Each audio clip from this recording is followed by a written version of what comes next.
What's up, guys? It's Crash. We have a little bit of somber news within the Battlefield community today, so I want to react to it, let you guys know what's going on exactly, and definitely see what you guys think down below in the comments. But let's just get right into it. Some of the fan favorite and most iconic Battlefields are getting sunsetted and also removed from the store. We'll talk about that too just a little bit. But anyway, here is the official statement. Starting April 28th, 2023, Battlefield 1943, Battlefield Bad Company 1 and 2, and the dice game Mirror's Edge will be removed from digital storefronts, and you will no longer be able to purchase them.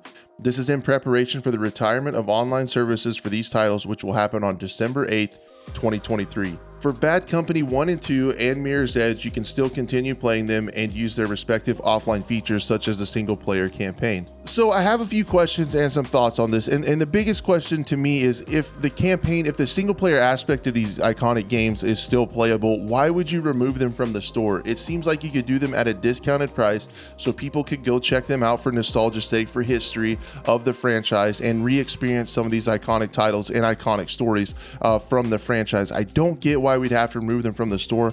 Hopefully one day some of these single player experiences can come back as remastered versions. I think that would be really cool.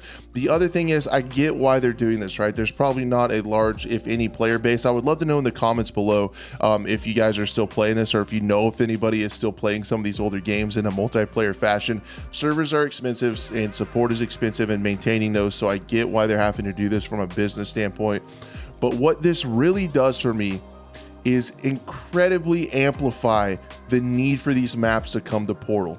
And you guys know on this channel, I have been constantly wondering why we have not got any of these iconic maps brought into Portal.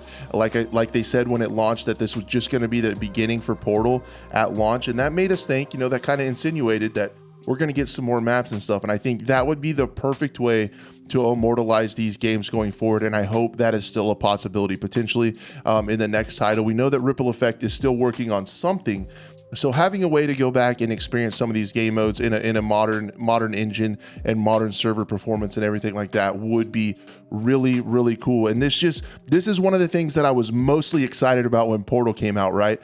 That you know that some of these really old games are probably going to ride off into the sunset. They're probably going to be retired.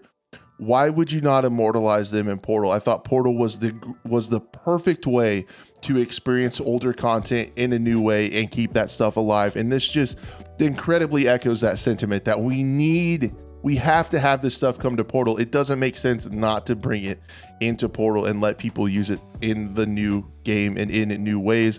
And seeing some of these go away is a little bit sad. I know this was a really big time for Battlefield, and a lot of the older Battlefield players, like, this is when they started and have very fond memories. I would love to hear from you guys in the comments down below some of the memories you have of these older games from 1943 and Bad Company 1 and 2. I would love to read through some of those and kind of remember these games for what they were, what they did to the franchise. And if you guys are interested, stay tuned to the channel. I still want this channel to be a respective voice for change for Battlefield, and I want to get the franchise back to where it was, even just doing our small part on this little corner of the internet. I thank you guys so much for sticking with me. Thanks for clicking on the video and watching it, and I hope to see you guys soon.